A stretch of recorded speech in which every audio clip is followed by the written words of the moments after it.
I guess the centerpiece of this entire controversy has to be the alleged assassin himself, Lee Harvey Oswald, born in 1939 to Marguerite Oswald in New Orleans.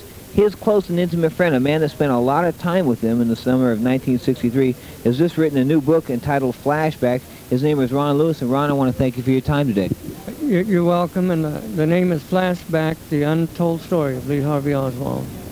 Tell me about Lee Harvey Oswald. What was he like? I mean, he seems to be very cocky and very bold. And tell me, what was your assumption of Lee Harvey Oswald? How did you see him? Well, if he was cocky and bold, it was because he's young, you know, no different than a young person today that's really feeling his oats and feeling life and whatnot. He's not really any different than any one of us. He had some problems like anybody else. When did he first tell you that there was going to be an assassination attempt, or when did he tell you there was a plan to kill President Kennedy? It was in about August the 22nd, somewhere in there, right after his radio debate. He told me that. His radio debate. A lot of people try to portray Lee Harvey Oswald as a communist in New Orleans. Was he a communist? He said he was a socialist. I don't believe he was a communist, and I believe whatever Lee was something that was connected with his work. He was very conscientious about his work. Who did he work for? He worked for Guy Bannister. Guy Bannister was a private detective, and he worked for the government. He's also a former head agent of the Chicago office of the FBI. Guy Bannister and David Ferrie and Clay Shaw and the whole gang down there in New Orleans. Did you ever see Shaw and Oswald together? No, but we talked about him. Lee distributed some leaflets in front of his office. Then the next morning, we had ice cream at Mancuso's, and he said we can thank Clay Shaw for ice cream this morning because he gave me a $10 bonus yesterday for putting the leaflets out in front of his office. It says you had an intimate relationship with Lee Harvey Oswald. Was he gay? No, our relationship wasn't that intimate. I never got any vibes from him that he was gay. And I was young, a good-looking young boy, and I spent plenty of time with him alone in places that if he was gay, I would have known about it. Lee Harvey Oswald and David Ferrie, you've seen them together. What did they discuss? What was their modus operandi? What were they up to? They both worked for Clay Shaw. Clay Shaw was the head of the outfit, you know, but it was Bannister that they were more directly involved with. And Lee would go out on the campuses along with a couple other guys, and they would give left-wing literature to students, and then they would take their names back to Bannister, and he would put them on a list. And he had one of the biggest communist lists in Louisiana. And I always thought that was entrapment, and I didn't like that, and neither did Lee, really. That's why he got out of doing that after a while, because those guys that they would give the leaflets to, the left-wing literature, they'd take it to be nice. And after he left, they might put it in the trash or something, you know, and then they got branded as communists.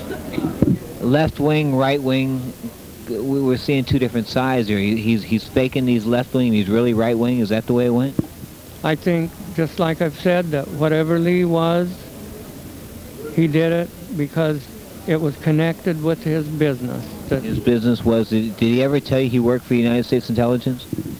I felt like I was working for the intelligence. I had made quite a shambles of my life, and I was living under an assumed name at the time, which was Ron Larson.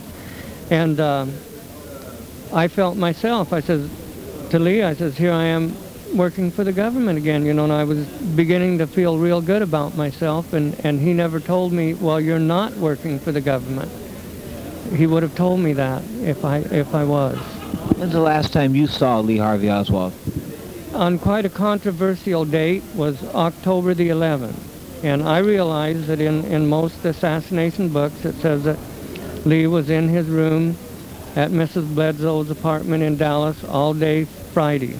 But he had told his landlady that he was going to be in his room all day Friday and to not disturb him. So Thursday night he went into his room, he went down a tree, he went to New Orleans, and that's where I met him at our usual place at the magazine garage there, Garage and Magazine. It was called the Crescent City Garage. And then when he got done talking to me and doing whatever else he was going to do in New Orleans, he went back to Dallas and was in his room by probably 2 o'clock in the morning. And then he went out to Mrs. Payne's to see his wife. The Crescent City Garage, we'll talk about that in a minute. E. Howard Hunt, did he have an office in the same building, 544 Camp and 531 Lafayette Street, as did Guy Bannister and Lee Oswald? I don't know whether E. Howard Hunt, it would be whatever organization he was connected to. I didn't know what. The Cuban Revolutionary Council? Yes, it would have been that, because I knew that was on the itinerary or whatever you call that. Did you ever see Hunt there? No. Tell me, now the Crescent City Garage, Oswald was alleged to be receiving cash payments from somebody at the Crescent City Garage, but you had an interesting twist to the Crescent City Garage earlier. Where did you tell me that E. Howard Hunt relocated at? I don't know where he relocated at. He relocated the Crescent City Garage? No, not as far as I know. When you saw Oswald on the 18th of October, what was the last thing he said to you? On the 11th of October, well, my book brings out something that I didn't really want to tell, you know, but I was persuaded to bring it out. Lee was a friend of mine, and yet when he came back on the 11th of October, he came back to kill me. And I talked him out of it. I don't know whether really he was going to do that or he just tried to impress on me the importance of keeping my mouth shut. And that's exactly what I did. I kept my mouth shut. About the assassination of President Kennedy? That's right. If you had to do it all over again, would you have done anything different in the last 30 years? With the information I knew? Yeah. Sure. I would have told somebody. I didn't know who to tell in those days because I knew that Bannister was the FBI, and if I told the FBI, he would be privy to that within seconds. And I had already had some warnings about that. And but I think I would have done something, but what it would have been, I don't know. Did your buddy Lee kill the president? No. No, but yet he was intimately involved in a in a plot to kill President Kennedy. Yes, he was. How do you think the rifle and all this stuff got into it? Now I know you were in New Orleans and he was in Dallas, but the rifle ends up on the 6th floor of the school book depository. This rifle allegedly ordered out of his P.O. box. It's a pretty common rifle. Why would Lee incriminate himself, do you think, to bring a rifle into the building if he wasn't the shooter?